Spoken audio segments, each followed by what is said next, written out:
On the 9th of January 1958, in the Wright Valley of Victoria Land, East Antarctica, at coordinates 77 degrees 31 minutes south, 162 degrees 52 minutes east, Dr. James Whitmore stood before a structure that violated every principle of polar history he had spent 23 years studying. The structure was a 3-story manor house, constructed from English limestone blocks weighing approximately 200 kilograms each, featuring 47 rooms arranged across 3 floors, crowned with slate roofing tiles that showed no fracturing, despite the thermal stress cycles that should have shattered them within a single Antarctic winter. The structure stood in perfect condition. No weathering marked the limestone, no oxidation stained the wrought iron fence posts. The Tasmanian oak door frames showed no splitting from moisture cycling. The building appeared as though construction had concluded 6 months prior, not in an era before Scott and Shackleton had even contemplated their expeditions. Dr. Whitmore, who held a doctorate in polar archaeology from Victoria, University of Wellington, and had participated in 7 Antarctic research expeditions between 1947 and 1957, walked the perimeter of the estate compound for 11 minutes without speaking. When he finally addressed his survey team, 3 geologists, 2 meteorologists, and 1 wildlife biologist assembled for the International Geophysical Year scientific program, he used a phrase that would appear in no official IGY report: "This should not exist." Before we descend into what remains one of the most carefully suppressed discoveries of 20th century Antarctic exploration, tell me in the comments where you're watching from tonight. And if you value this kind of patient, unhurried investigation into genuine mysteries that resist easy explanation, hit subscribe. There are more of these waiting. Now, let us begin. The New Zealand Antarctic Research Expedition component of the International Geophysical Year program departed from Lyttelton Harbour, Christchurch, New Zealand, on the 14th of November 1957, aboard the HMNZS Endeavour, a modified naval vessel displacing 3,800 tons equipped with ice-strengthened hull plating and provisions for 8 months of Antarctic operations. The expedition consisted of 23 personnel. 7 geologists tasked with surveying the McMurdo Dry Valleys region, 5 meteorologists establishing weather observation stations, 4 glaciologists studying ice sheet dynamics, 3 wildlife biologists conducting seal and penguin population surveys, 2 physicians providing medical support, 1 expedition photographer, and 1 communications specialist. Command responsibility fell to Dr. James Whitmore, age 51, a career academic whose previous Antarctic experience included participation in the British Commonwealth Trans-Antarctic Expedition, Advanced Survey of 1949, the New Zealand Ross Sea Expedition of 1951, and 5 subsequent summer season research deployments. The stated objective, documented in New Zealand Department of Scientific and Industrial Research Expedition Orders number 47, was comprehensive geological and meteorological surveying of the McMurdo Dry Valleys, a system of ice-free valleys comprising approximately 4,500 square kilometers in Victoria Land, where exposed rock and limited precipitation created conditions unique on the Antarctic continent. Funding derived from the New Zealand government's IGY appropriation of £240,000, with additional instrumentation support provided by the Royal Society and collaborative data sharing agreements with United States, Soviet, and British IGY programs operating from McMurdo Station, approximately 80 kilometers northeast. The International Geophysical Year itself represented an unprecedented scientific collaboration involving 67 nations conducting coordinated research across 14 Earth science disciplines, with Antarctica designated as a primary focus area due to its significance for understanding global climate, atmospheric circulation, and geomagnetic phenomena. The program ran from July 1st, 1957 through December 31st, 1958, deliberately timed to coincide with a period of maximum solar activity. What distinguished the IGY from previous international scientific efforts was the explicit commitment to data sharing across Cold War boundaries, a commitment that would be severely tested by what the New Zealand expedition discovered in Wright Valley during the summer season of 1957 through 1958. The expedition plan called for establishing a main base camp in the valley system, conducting systematic survey traverses using tracked vehicles and helicopter support, collecting geological samples for radiometric dating analysis, and installing automated weather stations to operate through the winter darkness. None of the expedition briefing materials prepared in Wellington during October of 1957 mentioned the possibility of encountering anthropogenic structures. None of the aerial reconnaissance photographs taken during the 1946 through 1947 United States Navy Operation High Jump, which had photographed approximately 60% of the Antarctic coastline, showed evidence of human construction in the region. The comprehensive review of historical expedition records conducted by the New Zealand Antarctic Society prior to departure identified no documented landings or explorations in Wright Valley before the 1957 season. Dr. Whitmore's expedition was presumed to be entering territory untouched by human presence. That presumption would survive exactly 53 days. At approximately 1300 hours on January 9th, 1958, during a routine helicopter reconnaissance flight conducted by RNZF, Flight Lieutenant David Morrison, to identify suitable locations for automated weather station installations, the estate compound was observed from an altitude of 400 meters while flying northward through Wright Valley at a ground speed of 90 kilometers per hour and clear visibility exceeding 20 kilometers.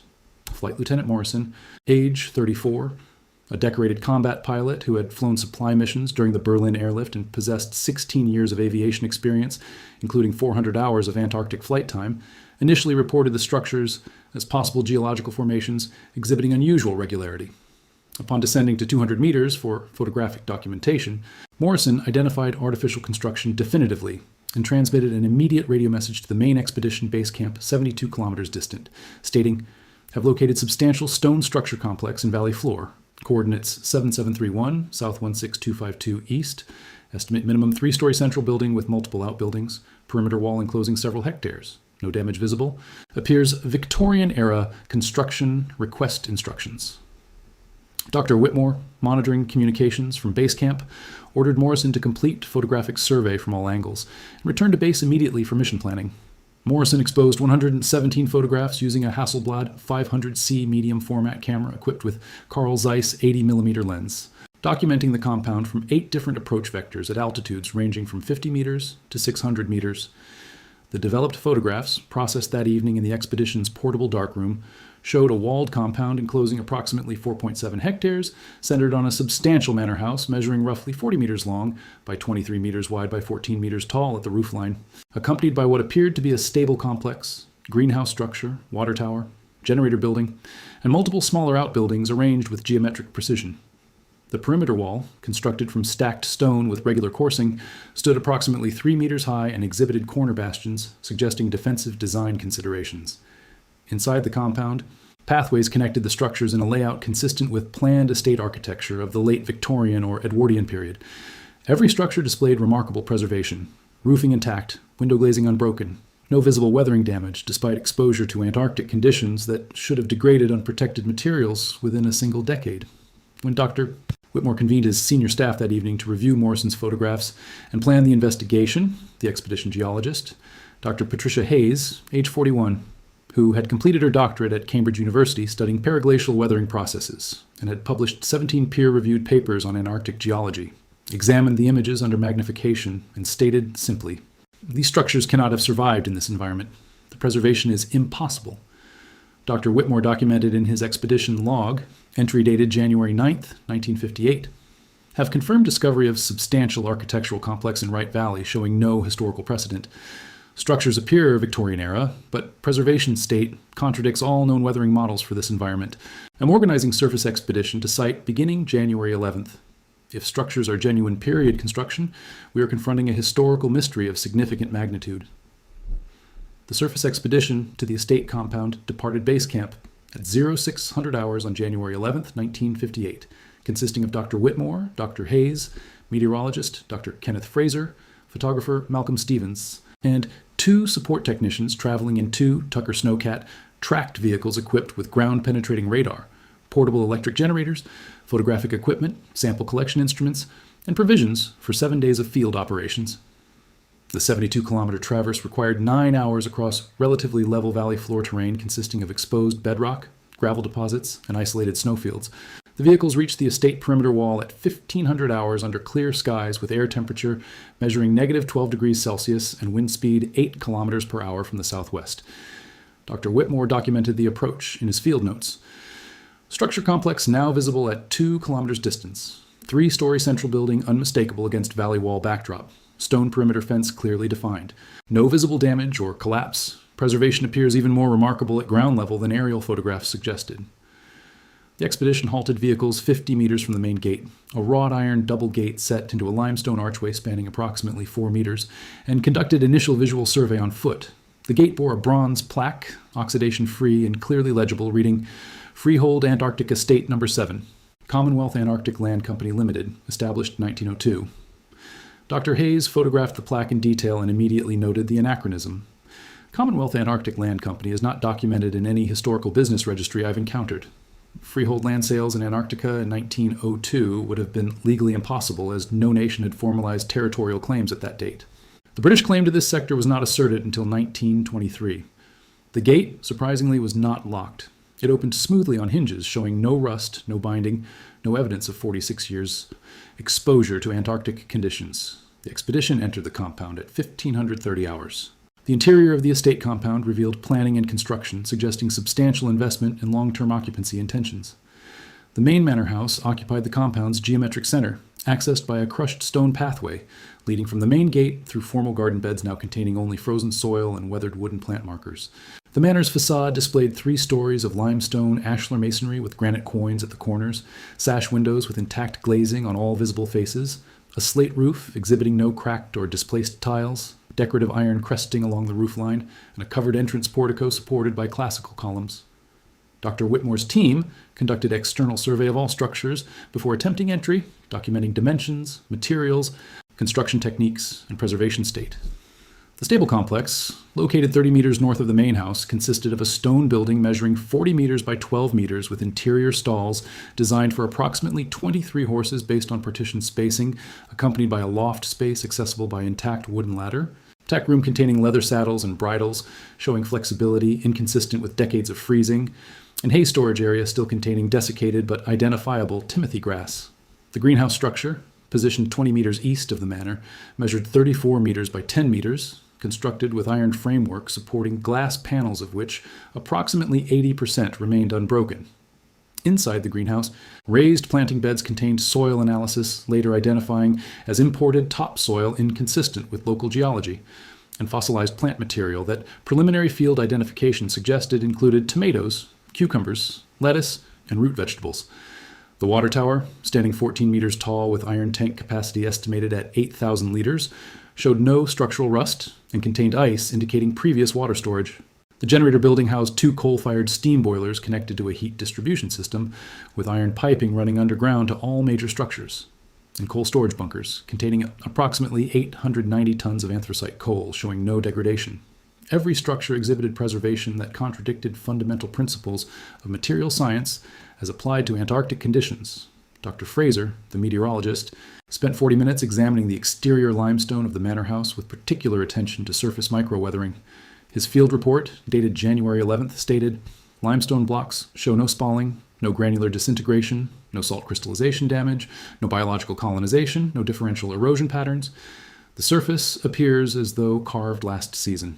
In Antarctic UV radiation environment with daily freeze-thaw cycling during summer months, limestone should show measurable surface degradation within 5 years.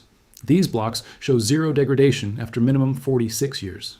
This violates every weathering model in published literature.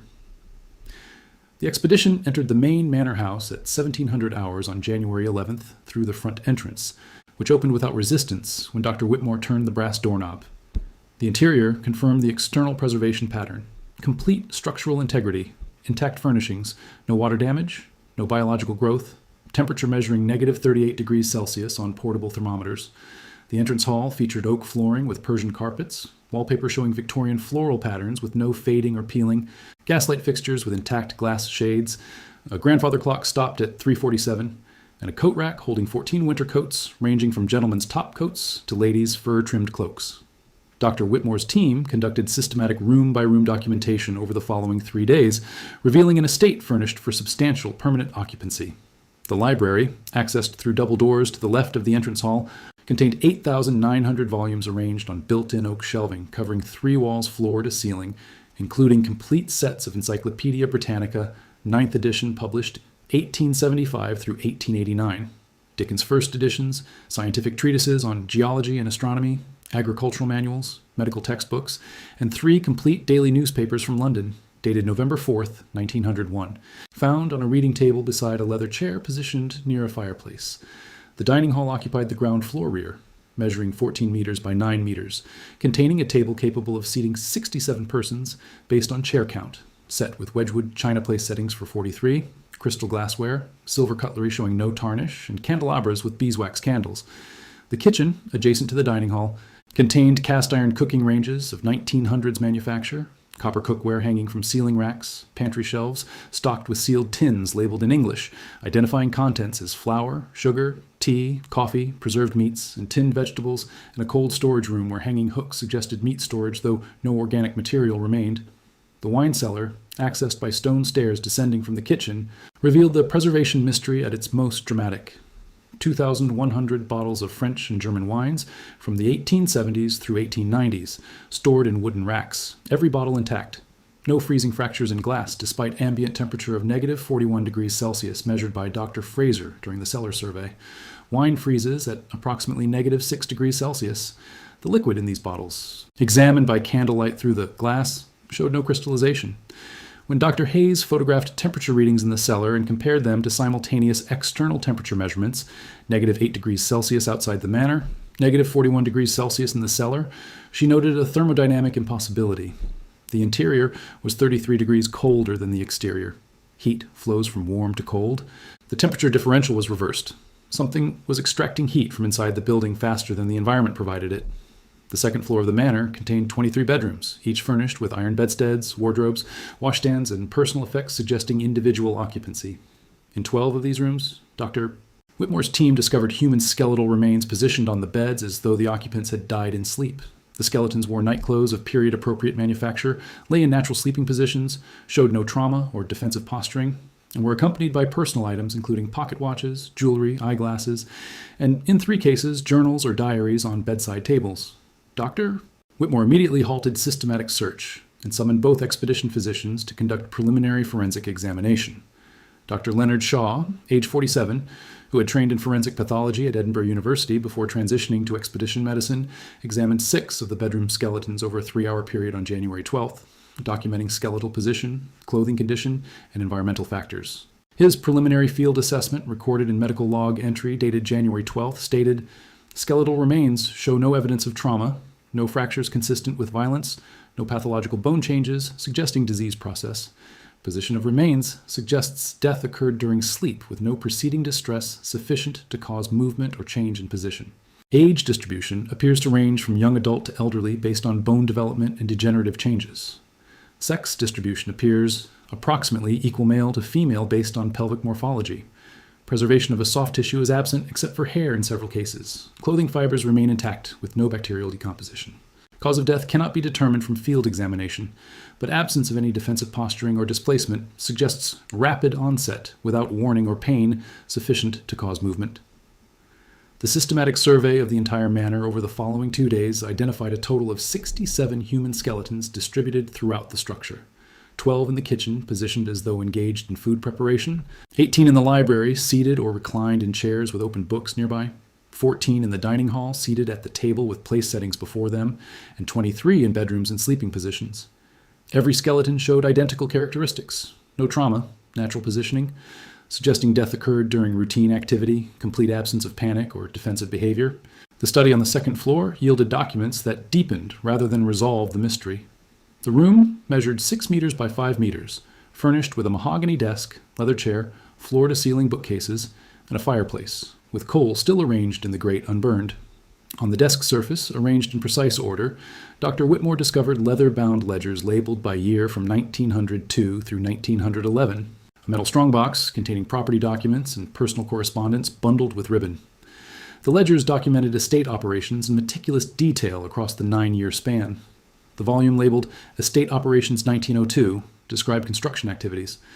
March 7th, construction crews total 340 workers arrived aboard SS Fortitude from Hobart, commenced unloading limestone blocks, granite, slate, timber, iron materials.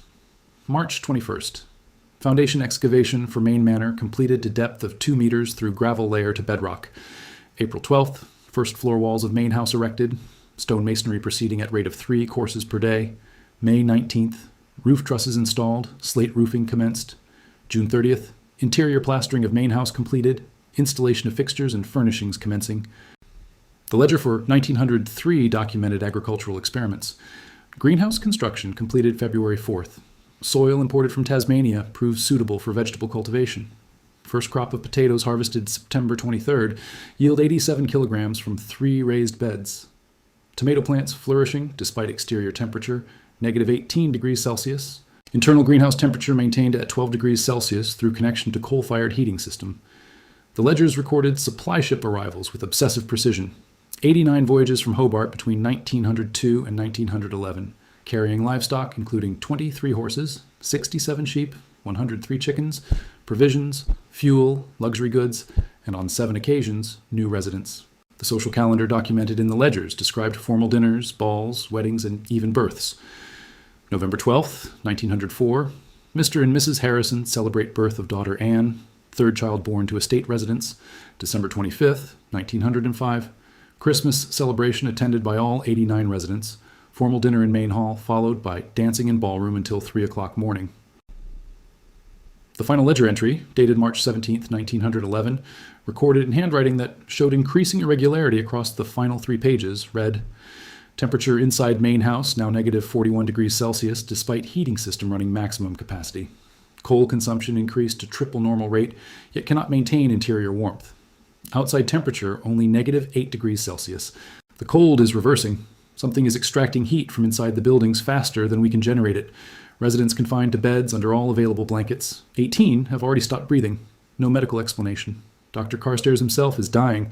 89 residents total. All will be dead by morning. May God forgive the arrogance that brought us to this impossible place. The signature below was illegible.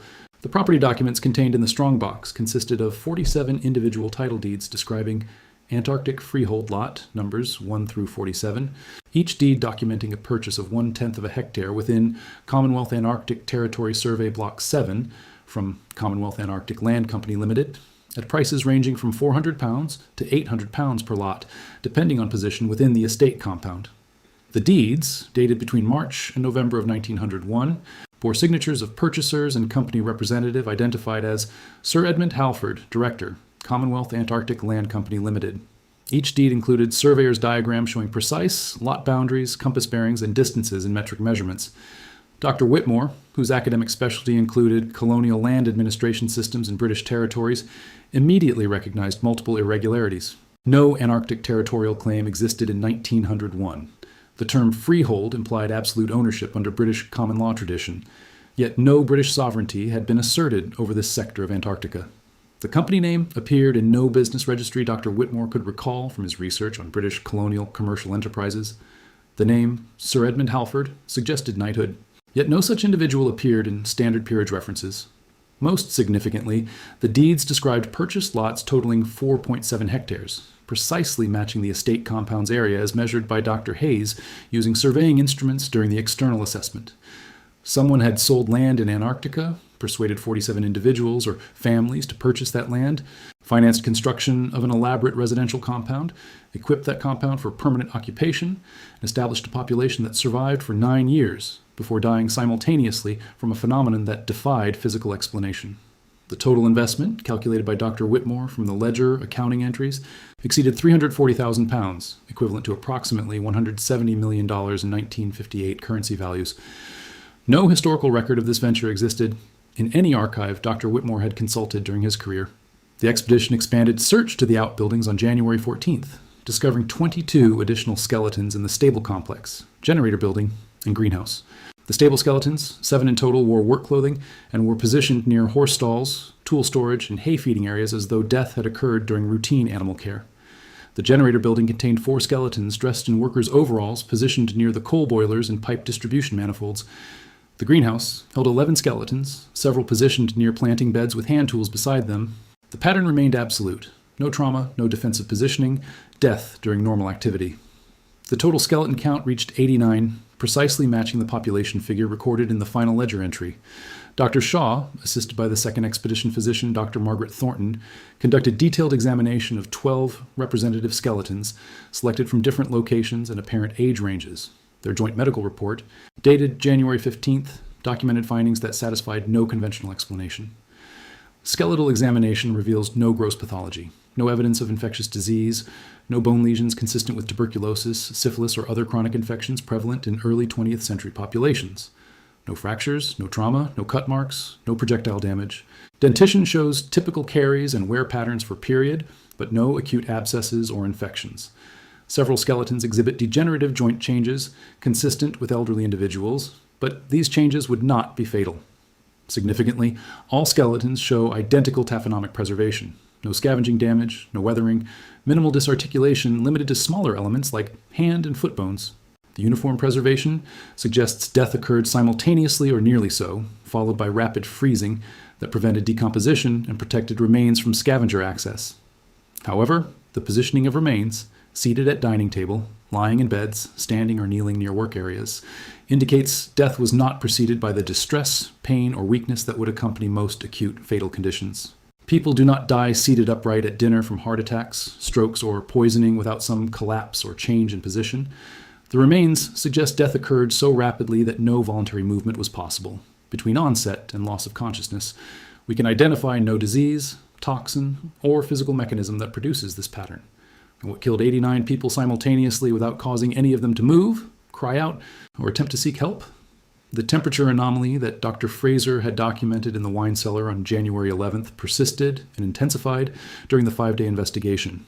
Fraser, whose doctoral research at University of Melbourne had focused on Antarctic microclimate dynamics, and who had published 9 peer-reviewed papers on thermal regulation in extreme environments, established a monitoring network of 12 precision thermometers throughout the estate compound, recording readings every 4 hours, and comparing interior temperatures against exterior measurements and standard meteorological observations.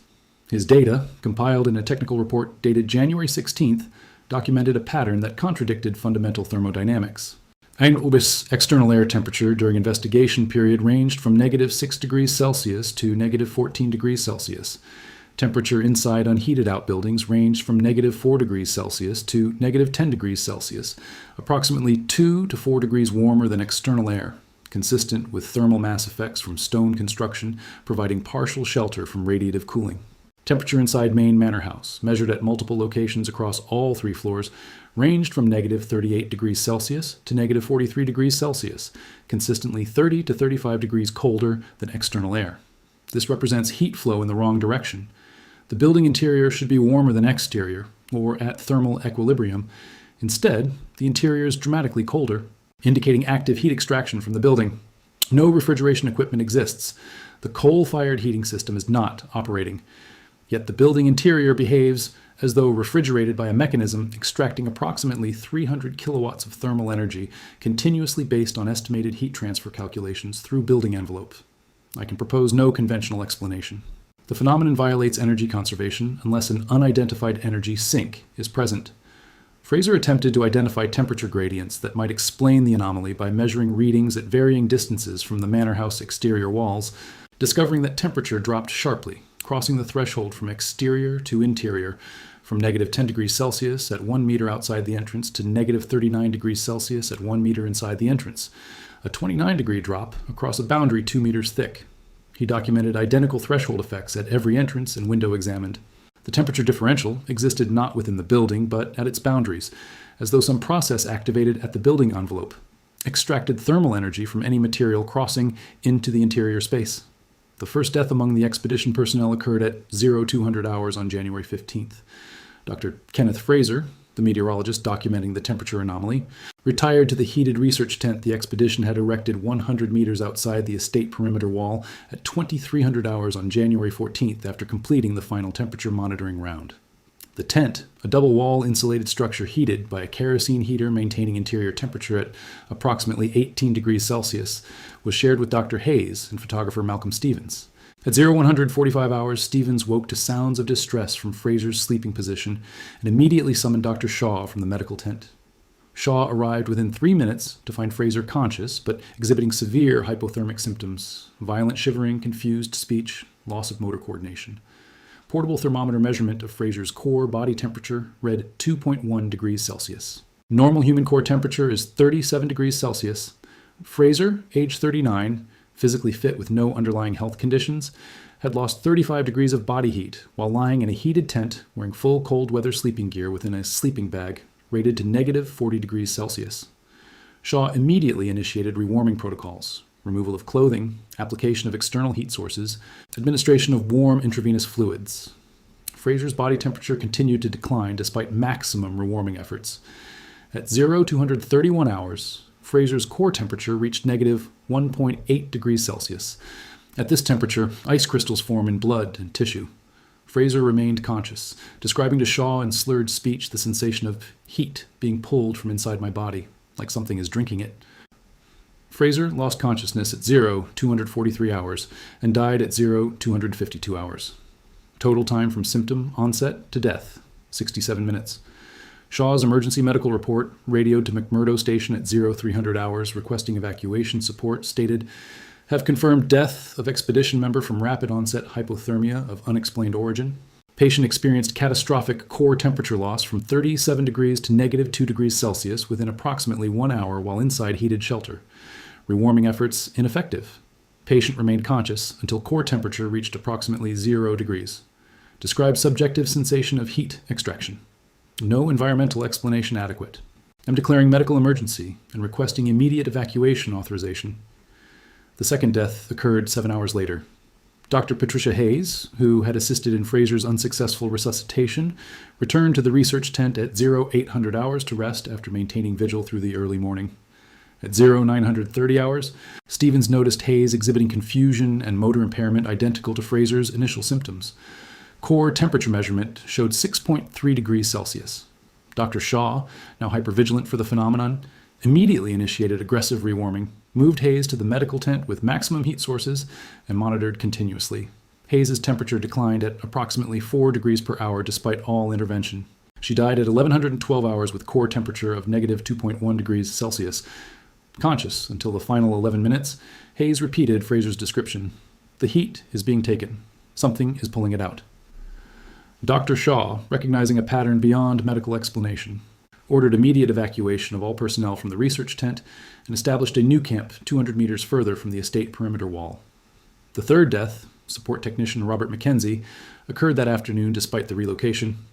The fourth death, photographer Malcolm Stevens, occurred the following morning. The fifth death, geologist Dr. Thomas Wright, occurred on January 16th.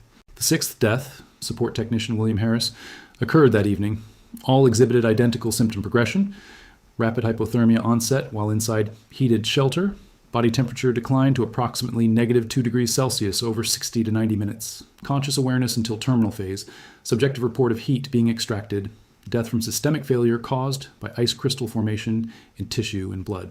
Shaw's medical log entry for January 16th recorded 6 dead in 48 hours. Cannot protect personnel despite maximum environmental control.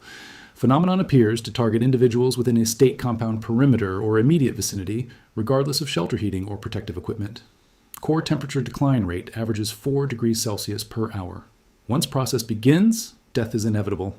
I have no treatment. I have no explanation. Something in or around this estate is extracting thermal energy from human bodies at a rate that overcomes all metabolic heat production and all external warming efforts. The final ledger entry's description. The cold is reversing. Something is extracting heat from inside the buildings. Describes exactly what is killing my colleagues now. Dr.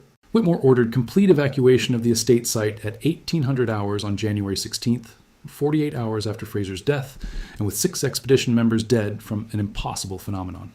The remaining 17 expedition personnel withdrew to a camp established 5 kilometers north of the estate compound, outside any conceivable range of the heat extraction effect, and Dr.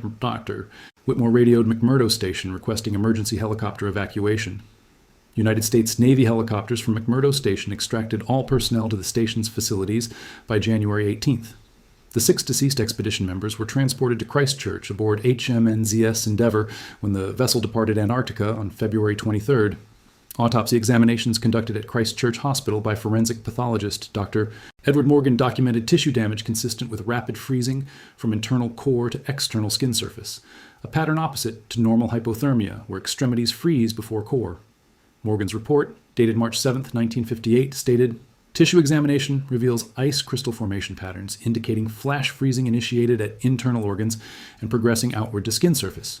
This pattern is inconsistent with environmental cold exposure, which freezes tissue from exterior to interior. The cellular damage pattern suggests temperature of internal organs dropped below 0 degrees Celsius before surface tissue began freezing. This should be impossible in living subjects, as cardiovascular collapse would occur before core tissue freezing. However, Witness testimony and medical monitoring data confirms subjects remained conscious and aware during this process until core temperature reached approximately 0 degrees. The mechanism by which internal tissue temperature can drop 37 degrees while subjects remained conscious and aware for 60 to 90 minutes inside heated shelter, wearing protective clothing, contradicts all understanding of human thermoregulation and hypothermia pathophysiology. I can offer no medical explanation. The 6 deaths were officially recorded as hypothermia of unknown etiology occurring during Antarctic field research operations. No mention appeared in official documentation of the estate compound, the temperature anomaly, or the heat extraction phenomenon. Dr. Whitmore submitted his expedition report to the New Zealand Department of Scientific and Industrial Research on March 23, 1958, a document totaling 147 pages, including photographic plates, survey diagrams, temperature monitoring data, specimen analysis results, forensic medical reports, and transcriptions of historical documents recovered from the estate. The report detailed the compound's discovery, its architectural features, the 89 skeletons and their positioning, the property documents and company records, the temperature anomaly measurements, and the 6 expedition deaths with complete medical documentation.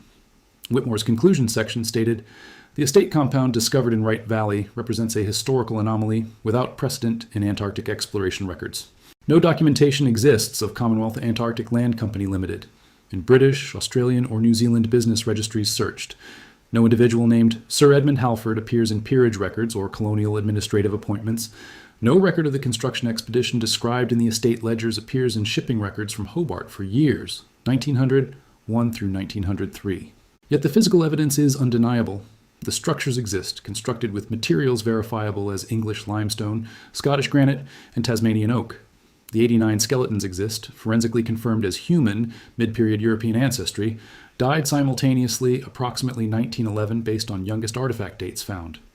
The temperature anomaly exists, documented by calibrated instruments over a 5-day period, showing interior temperature 30 to 35 degrees below exterior temperature with no conventional explanation. The 6 deaths of expedition personnel exist, medically documented as rapid hypothermia occurring inside heated shelter through unknown heat extraction mechanism. I formally recommend immediate classification of this discovery under national security protocols, prohibition of further investigation until adequate protection against the heat extraction phenomenon can be developed, and suppression of public disclosure pending comprehensive scientific analysis by personnel with appropriate security clearance and expertise." The report was classified secret on March 25, 1958 by New Zealand government order. Dr. Whitmore was prohibited from publishing any findings related to the discovery, prohibited from discussing the discovery outside of cleared personnel, and prohibited from returning to Wright Valley. The estate compound coordinates were added to a restricted access list maintained by New Zealand Antarctic operations authorities. When Whitmore attempted to submit a paper on Victorian-era exploration anomalies to the Journal of Polar Research in August of 1958, the submission was blocked by Department of Scientific and Industrial Research Directive, citing national security concerns. Whitmore never published on Antarctic history again. He died in Wellington in 1973, age 66, of heart failure. His personal papers, archived at Victoria University, contain no reference to the Wright Valley discovery. Every document related to the estate had been confiscated in March of 1958. The Antarctic Treaty, signed in Washington on December 1, 1959, 23 months after the estate discovery, established Antarctica as a scientific preserve dedicated to peaceful research with territorial claims frozen in their 1959 state and military activities prohibited. The treaty's Article 9 contains a provision that historical analysis suggests was influenced directly by IGY discoveries, including the Wright Valley estate. No acts or activities taking place while the present treaty is in force shall constitute a basis for asserting, supporting, or denying a claim to territorial sovereignty in Antarctica.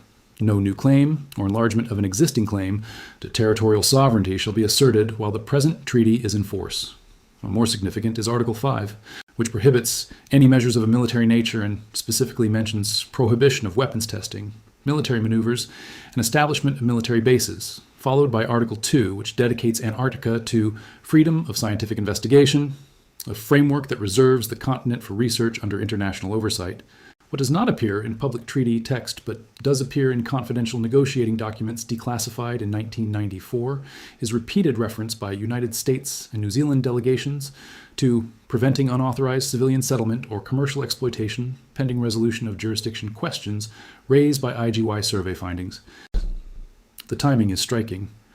The treaty negotiations commenced in earnest in May of 1958, 4 months after the Wright Valley discovery, and concluded with signature in December 1959, after 18 months of diplomatic work focused substantially on preventing exactly the kind of private land claim and commercial settlement that the Commonwealth Antarctic Land Company had apparently attempted in 1902. The estate discovery demonstrated that private interests had previously attempted Antarctic colonization, had sold property under claim of legitimate title, and had established permanent settlement that survived nearly a decade. The Antarctic Treaty's prohibition on new territorial claims and its dedication of the continent to scientific research effectively prevents any future recognition of the property rights claimed in those 47 title deeds found in the estate strongbox. Whether the treaty negotiators were motivated by the specific Wright Valley discovery or by broader concerns about private exploitation, the result was identical: legal prohibition of the very enterprise the estate represented. The estate compound remains at its coordinates in Wright Valley.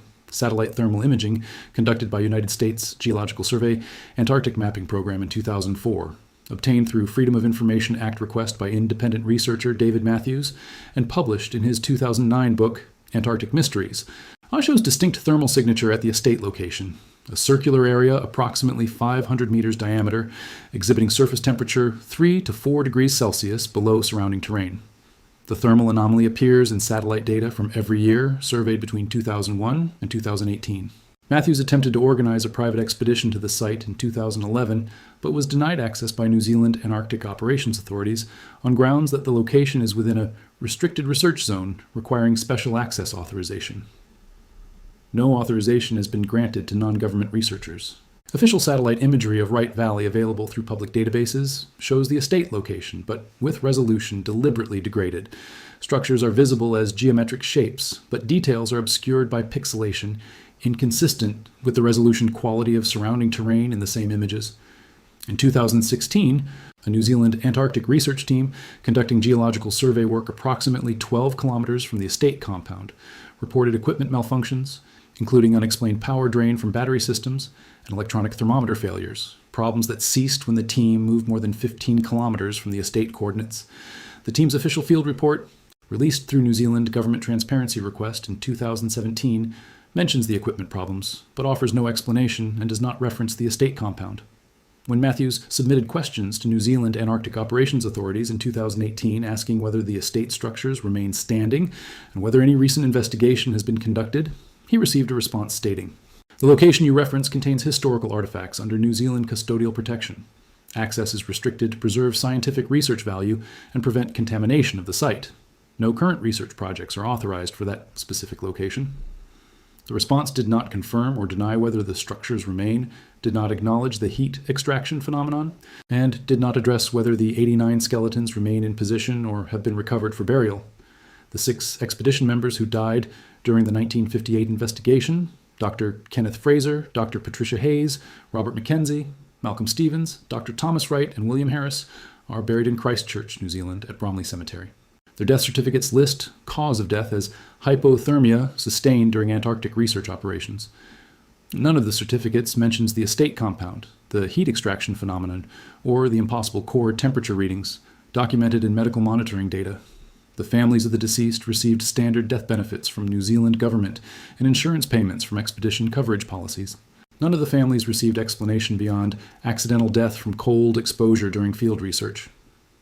When Robert Mackenzie's widow, Helen Mackenzie, attempted to access her husband's expedition medical records in 1961, she was informed that the records were classified under national security protocols and could not be released. She petitioned for release annually until 1973 with consistent denial. The records remain classified. Fraser's widow, Dorothy Fraser, submitted a statement to the New Zealand Parliamentary Select Committee on Science and Research in 1964, alleging government suppression of Antarctic expedition safety failures and requesting independent investigation of her husband's death. The committee declined to investigate, responding that Antarctic research operations fell under executive authority and were not subject to parliamentary oversight regarding operational details. Dr. Shaw, the expedition physician who treated all 6 dying colleagues and documented the heat extraction phenomenon, resigned from Antarctic research medicine in March of 1958 and accepted a position in general practice in rural New Zealand, where he worked until retirement in 1981. He never published on expedition medicine, never returned to Antarctica, and declined all interview requests about his career. He died in 1996, leaving no memoir or personal papers discussing the Wright Valley deaths. Dr. Thornton, the second expedition physician, similarly withdrew from polar research after 1958 and spent her remaining career in hospital administration. Of the 17 expedition personnel who survived the Wright Valley investigation, none ever published about the discovery, none participated in subsequent Antarctic expeditions, none responded to inquiries from historians or journalists researching Antarctic exploration mysteries. The Commonwealth Antarctic Land Company Limited does not appear in any registry of British corporations, Australian corporations, or New Zealand corporations searched by archival researchers. The company name does not appear in London. Gazette notices of company incorporations, dissolutions, or bankruptcies for years 1895 through 1920. The company name does not appear in Board of Trade records, Colonial Office correspondence, or Foreign Office Antarctic policy documents. No individual named Sir Edmund Halford received knighthood in the British honour system during the Victorian or Edwardian periods according to complete peerage and knighthood registries. No Edmund Halford appears in census records, birth records, death records, or probate records for England, Scotland, Wales, Australia, or New Zealand in the relevant period. The 47 individuals who purchased Antarctic freehold lots, according to the title, Deeds Found in the Estate Strongbox, cannot be identified with certainty, because the deed signatures are difficult to decipher, and no master registry of purchasers has been found. However, independent researcher Sarah Collins, who obtained access to Dr. Whitmore's confiscated expedition materials through unauthorized leak in 2007, cross-referenced the partially legible names on the deeds against missing persons records from British Commonwealth nations, covering years 1900 through 1903.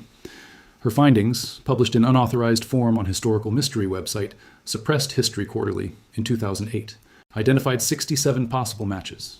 Individuals of wealth or professional status who disappeared during overseas travel between 1900 and 1902, whose disappearances were investigated by police but never resolved, whose estates entered probate on presumption of death after 7-year absence period.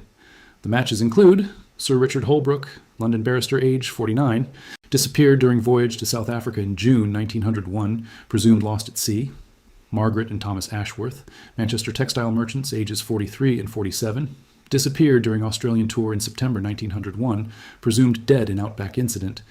Dr. James Kerr, Edinburgh physician, age 52, disappeared during New Zealand visit in March 1902, never located despite extensive search.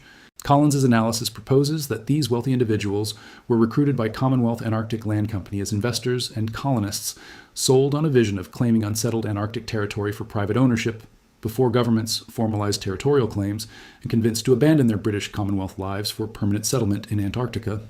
If accurate, this would explain the source of the £340,000 documented in the estate ledgers, pooled investment from 47 wealthy individuals purchasing into a colonial venture. It does not explain how the venture persuaded people to leave behind careers, families, and social position for relocation to the most hostile environment on Earth with 1900s technology. It does not explain how 340 workers constructed the estate complex during 1902 through 1903 with no documented expedition, no ships chartered from Hobart appearing in harbor records, no supplies purchased in quantities sufficient for such construction appearing in merchant records. It does not explain who Sir Edmund Halford was, how he acquired authority to sell Antarctic land, or what happened to him after the venture was established.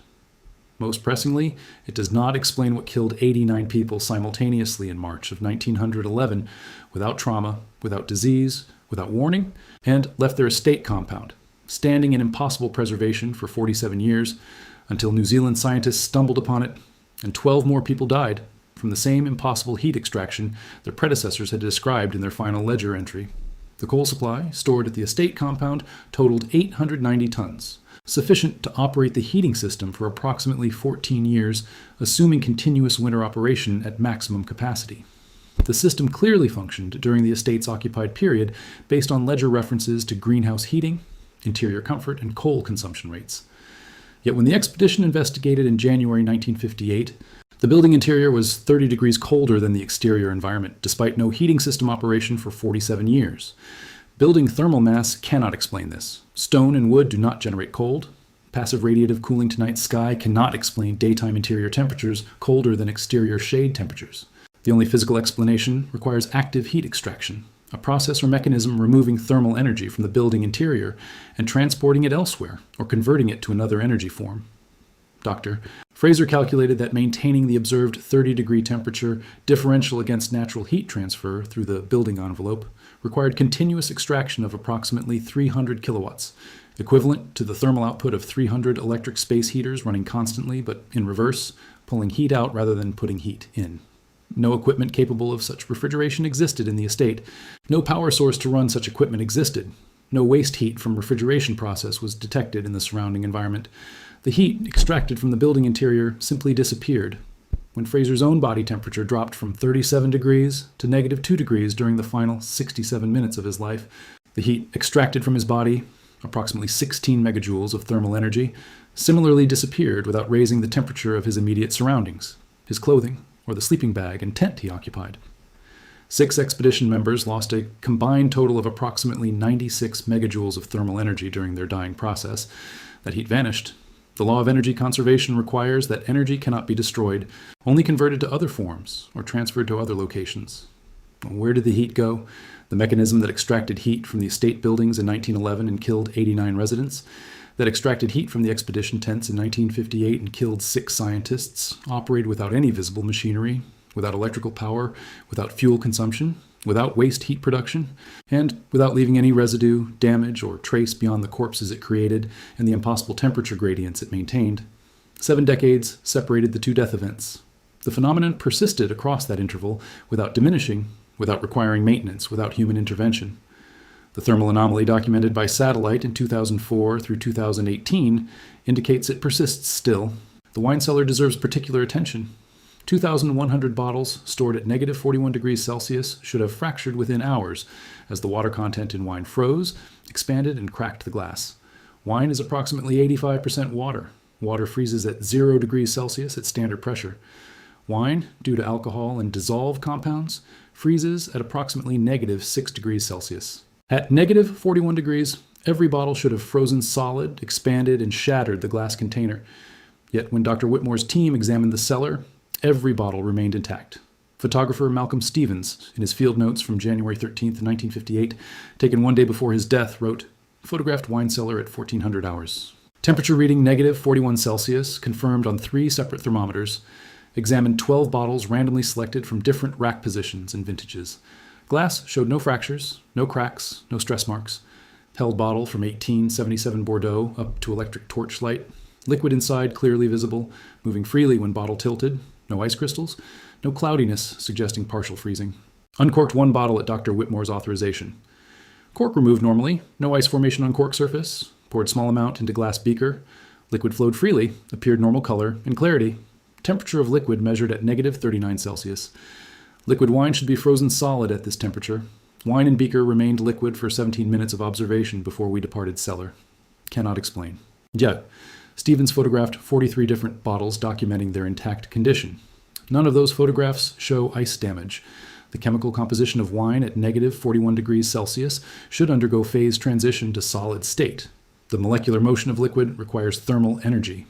At -41 degrees, insufficient thermal energy exists in the substance to maintain liquid state, yet the wine remained liquid. This suggests either the wine was not actually at -41 degrees, despite thermometer readings, indicating the thermometers malfunctioned, or the wine was at -41 degrees, but something prevented normal phase transition from occurring, indicating suspension of normal physical chemistry. Fraser's temperature monitoring network used 12 separate precision thermometers of different manufacture, calibrated before deployment, checked against reference standards. The probability of all 12 instruments showing identical 30-degree error in the same direction is negligible. The wine was at the temperature measured. It should not have been liquid. It was liquid. What was Commonwealth Antarctic Land Company Limited, and who controlled it?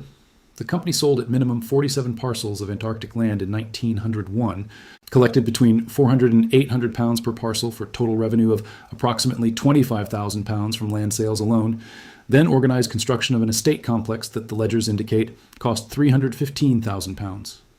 A shortfall of 290,000 pounds that must have been financed through investor capital, loans, or other revenue sources not documented in the recovered ledgers. 25,000 pounds in 1901 represented enormous wealth, sufficient to purchase several London townhouses or fund multiple years of lavish living. 315,000 pounds represented almost incomprehensible capital, equivalent to roughly $160 million in 2026 currency values. Where did this capital originate? Wealthy individuals investing in colonial land ventures was common in British commercial history. Australian land companies, Canadian development companies, African mining enterprises all attracted investor capital during the Victorian period by selling shares in ventures, promising vast returns from unsettled territories. But Antarctic investment offered no rational return. The continent produced no minerals, no agriculture, no resources accessible with 1900s technology. Climate prevented permanent settlement without massive ongoing supply expenditure.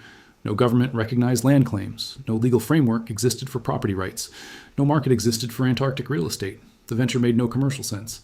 Yet someone invested £315,000 in constructing an elaborate estate complex designed for permanent luxurious occupation by approximately 100 residents, equipped that estate with extensive library, formal dining capability, wine cellar, greenhouse, livestock, and heating infrastructure, and convinced 89 people to relocate permanently to the most isolated location on Earth. The surviving documents show the residents lived at the estate for 9 years, survived through multiple Antarctic winters, maintained social calendar of dinners and celebrations, and even raised families. The ledgers? Record 23 births between 1903 and 1910. This was not a temporary research expedition. This was not a commercial exploitation venture with workers rotating on contracts. This was intended as permanent colonization. The residents came to stay forever. They brought their wealth, their possessions, their wine collections, their books. They built substantial architecture designed to last generations. They established complex infrastructure to support comfortable existence. They succeeded for 9 years. Then something killed all 89 of them in a single night through a mechanism that defied medical explanation in 1911 and defies physical explanation today. The systematic nature of the deaths compounds the mystery. 89 people scattered throughout a compound comprising 4.7 hectares, engaged in different activities, sleeping in 23 different bedrooms, dining in the main hall, preparing food in the kitchen, reading in the library, died simultaneously or nearly so, with none showing any defensive reaction, any attempt to flee, any effort to help others, any sign of awareness that death was approaching. The final ledger entry describes progression. Exterior temperature, -8 degrees. Interior temperature, -41 degrees. Despite maximum heating system operation, 18 residents stopped breathing before the ledger writer composed the final entry. Expectation that all would die by morning. The writer had time to document conditions, time to record observations about heat being extracted, time to write final words. Yet no resident attempted to flee the estate compound. No resident walked outside where the temperature was 33 degrees warmer.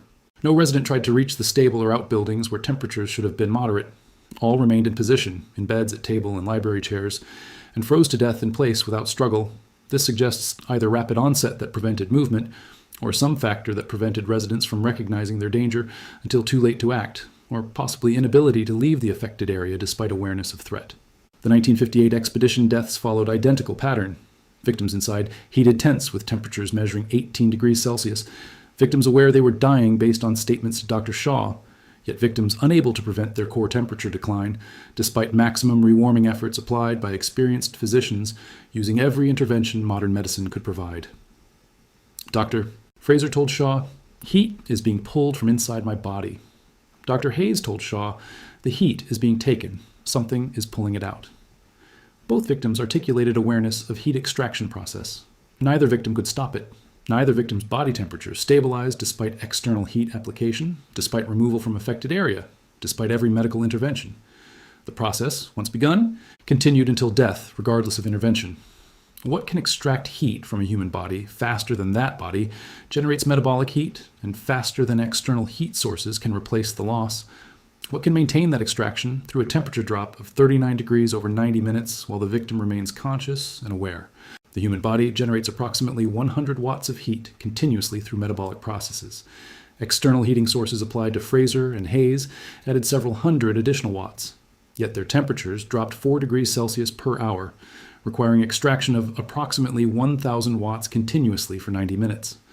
No known physical process can extract heat from an object at that rate without contact, without visible mechanism, and without producing waste heat that would appear in the environment.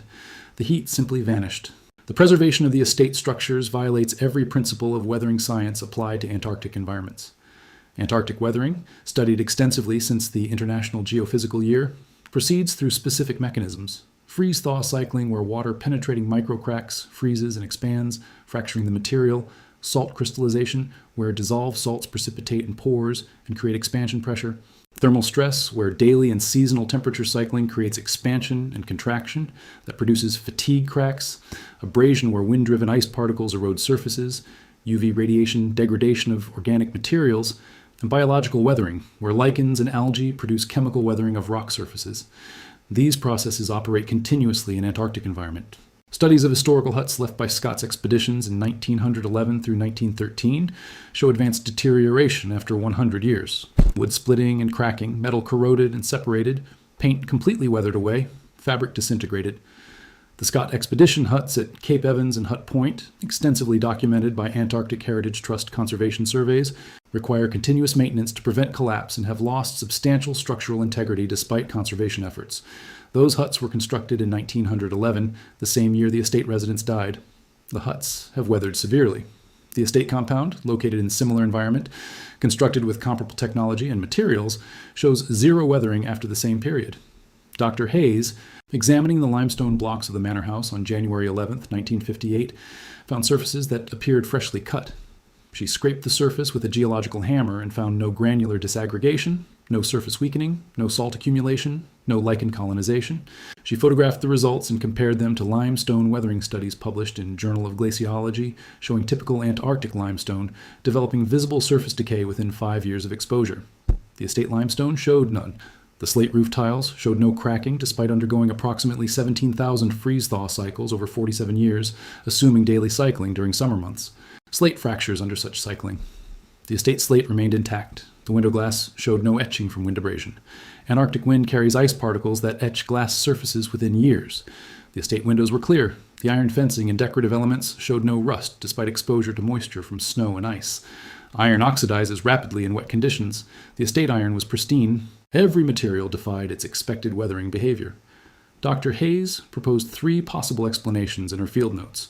First, that the estate was much younger than documentation suggested, and had been constructed recently then falsely documented as historic, which would explain preservation but not explain the authentic period artifacts, the genuine Victorian construction techniques, or the 89 skeletons with dating consistent with early 1900s death. Second, that some coating or treatment had been applied to all materials to prevent weathering, which would explain preservation but left no visible evidence and would itself weather away within decades. Third, that some environmental anomaly at the site prevented normal weathering processes, which would be consistent with the temperature anomaly and heat extraction phenomenon, but offered no mechanism. None of the explanations satisfied the evidence. The silence surrounding the discovery persists into the present. New Zealand government and Arctic operations authorities have never publicly acknowledged the estate compound's existence. Official New Zealand Antarctic expedition reports from 1958 make no reference to unusual discoveries. The New Zealand Antarctic Society's published History of New Zealand Polar Exploration, released in 1977, contains no mention of the Wright Valley discovery. Dr. Whitmore's name appears in the history in connection with earlier expeditions, but his 1957 through 1958 expedition is described only as Geological and Meteorological Survey of McMurdo Dry Valleys, with no elaboration. The 6 expedition deaths are not mentioned. United States Antarctic Operations Authorities, who provided helicopter evacuation support in January 1958 and would have been briefed on the emergency circumstances, have similarly released no documentation acknowledging the estate or the deaths. International Geophysical Year summary reports published by participating nations between 1959 and 1961 describe New Zealand's IGY contributions in terms of meteorological observations, geological sampling, and wildlife surveys. No unusual discoveries are noted.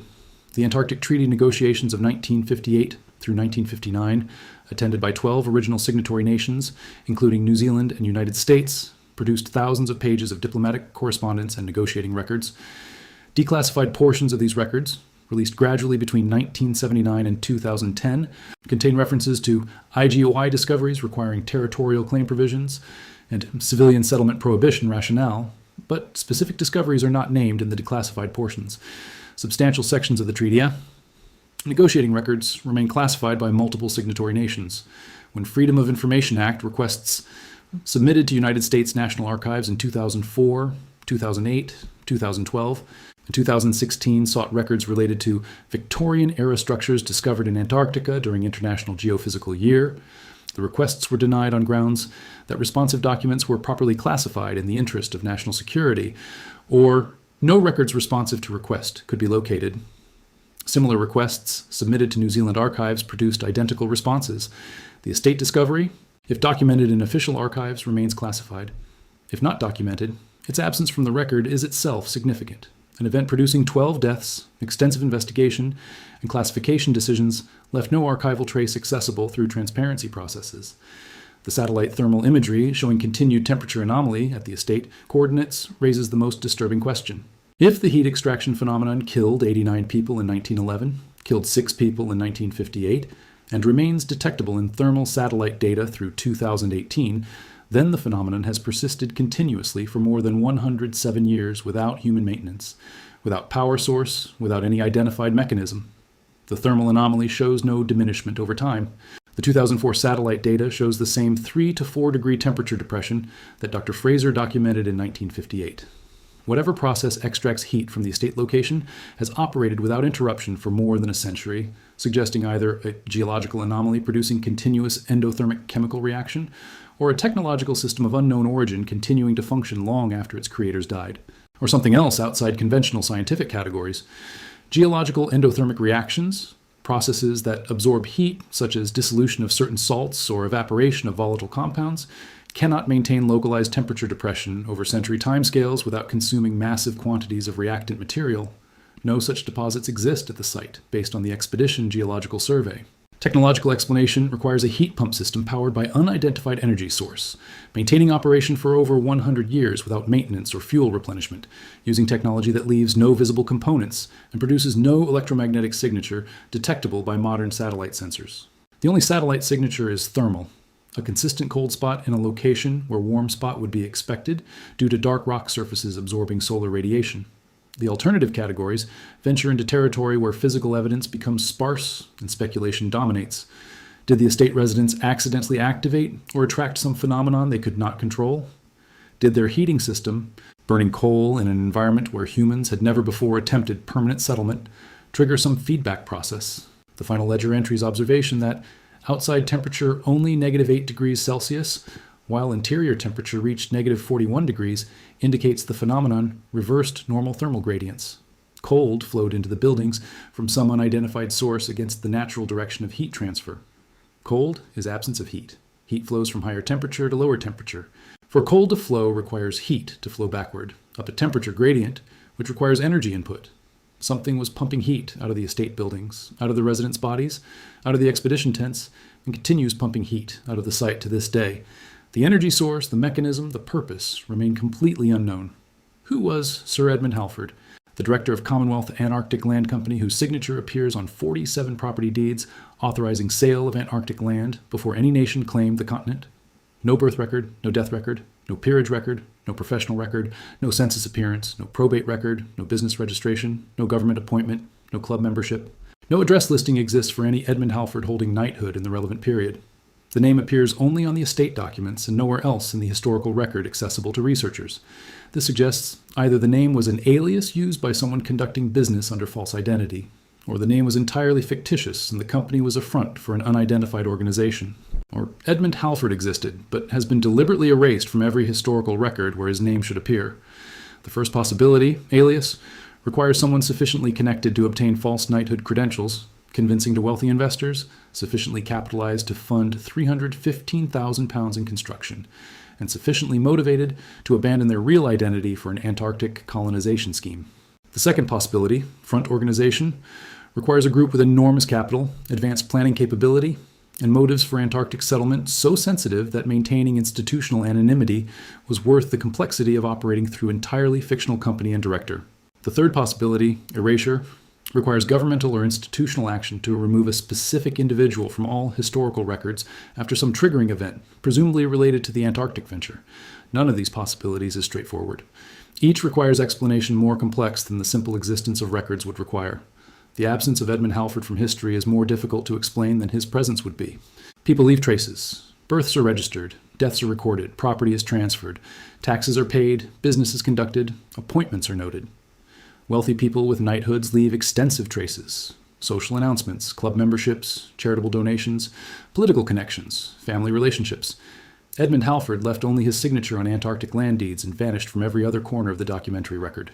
Deliberate erasure would explain this pattern, but raises the question of who possessed authority to remove someone from birth registries, death indexes, peerage rolls, and business archives across multiple Commonwealth nations. That level of institutional access and coordination suggests governmental action, but which government and for what purpose? The 67 matches between estate resident names and missing persons from 1900 through 1902, identified by researcher Sarah Collins in her 2008 analysis, creates another disturbing pattern.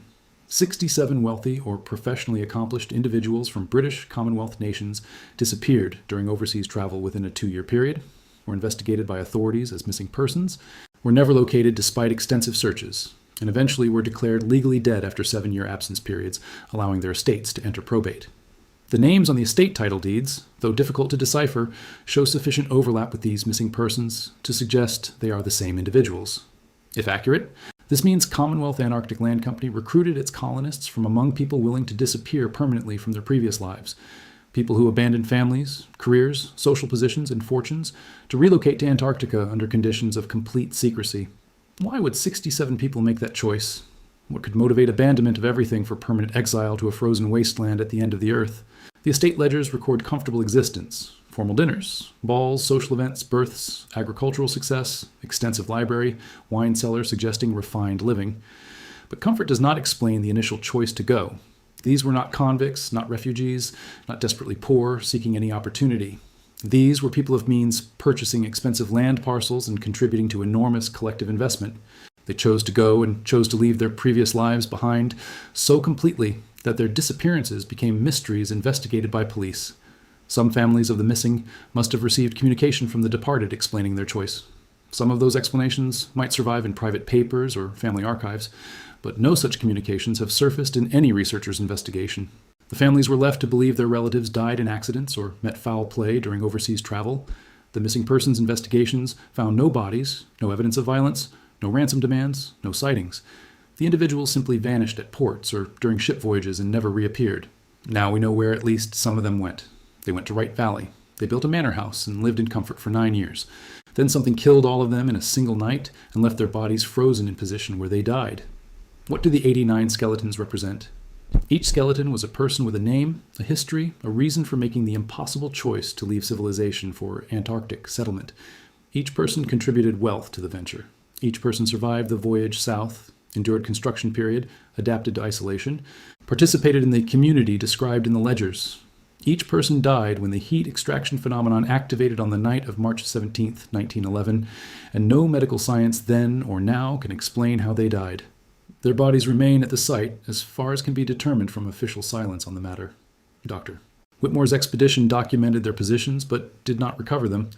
Recovering 89 skeletons was beyond expedition capability and would have required explicit government authorization.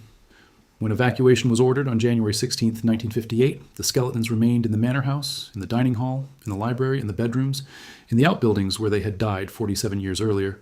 No subsequent recovery operation has been publicly acknowledged. No burial records exist. No memorials mark their deaths. Their families, if any descendants survive, believe their ancestors disappeared during overseas travel in 1900 through 1902 and never learned they died in Antarctica in 1911.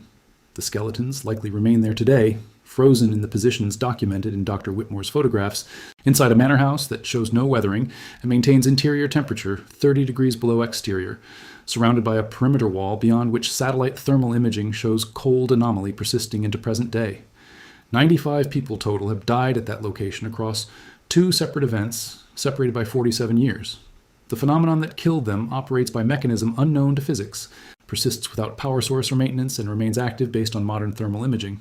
The site is prohibited to researchers, its coordinates classified, its existence officially unacknowledged.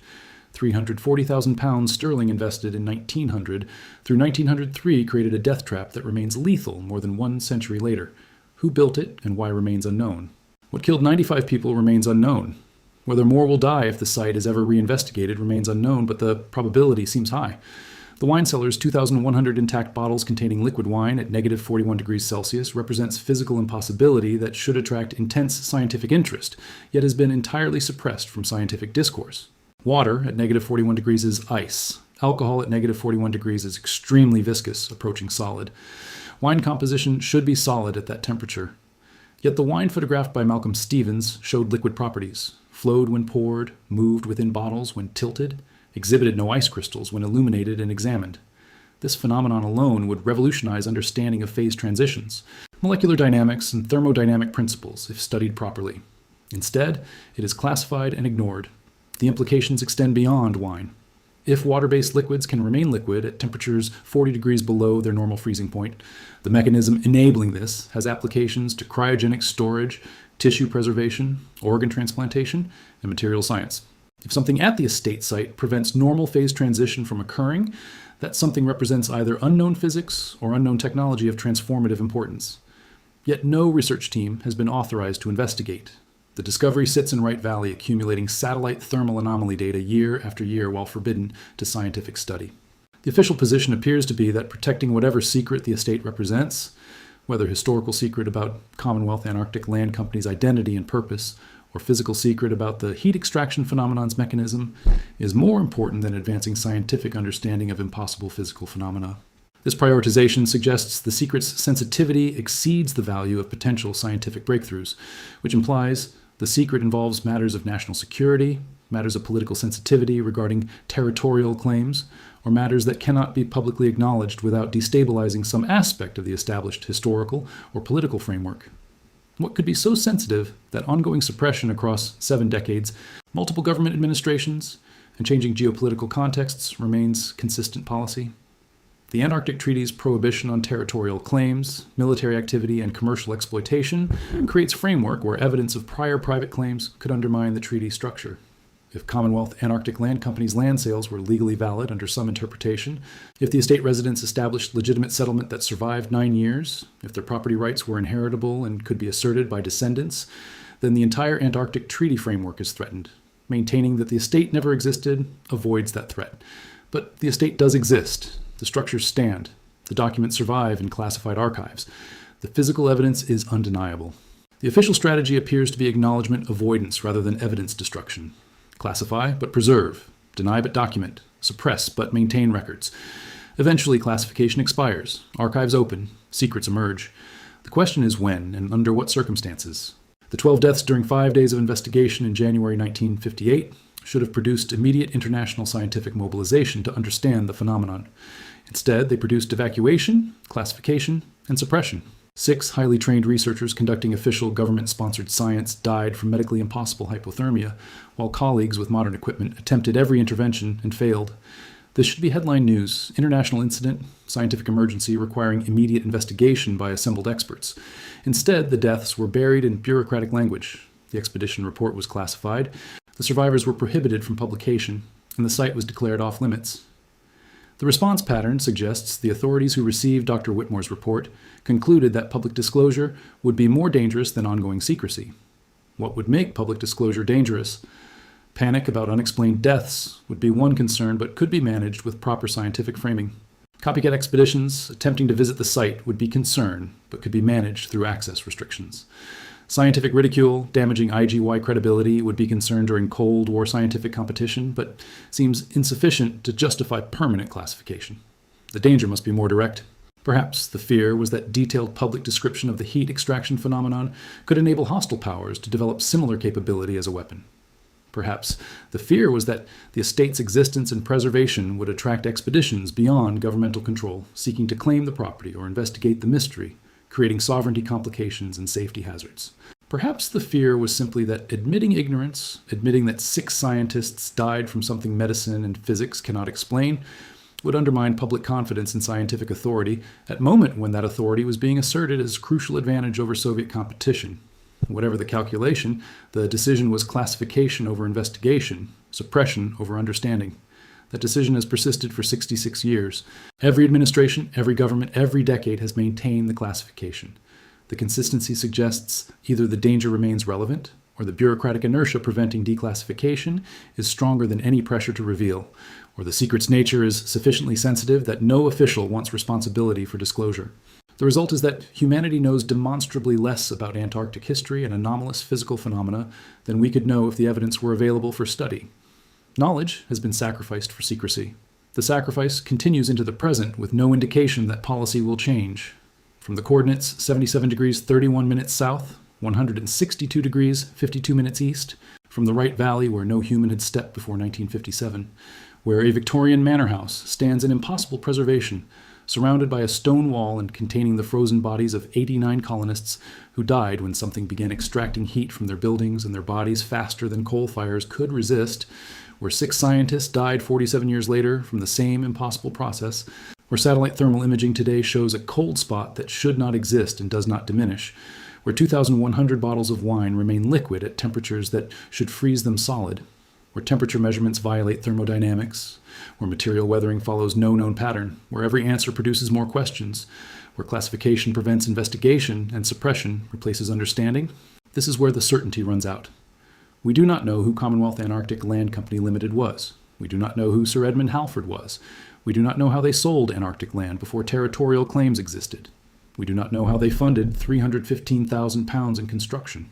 We do not know how they recruited 89 wealthy colonists willing to abandon their lives for Antarctic settlement. We do not know how the estate survived 9 years with 1900s technology in the harshest environment on Earth. We do not know what killed 89 people simultaneously without trauma, disease, or warning. We do not know what mechanism extracts heat from buildings and bodies at rates that defy energy conservation. We do not know why the estate shows no weathering after more than 1 century of Antarctic exposure. We do not know why wine remains liquid at negative 41 degrees Celsius. We do not know what appeared on satellite thermal imaging showing cold anomaly persisting to present day. We do not know whether the 89 skeletons remain in position or have been secretly recovered. We do not know why the discovery remains classified after 66 years. We do not know what danger justifies ongoing suppression over scientific investigation. The honest answer to each question is the same. We do not know. The equally honest answer is, someone does. Good night.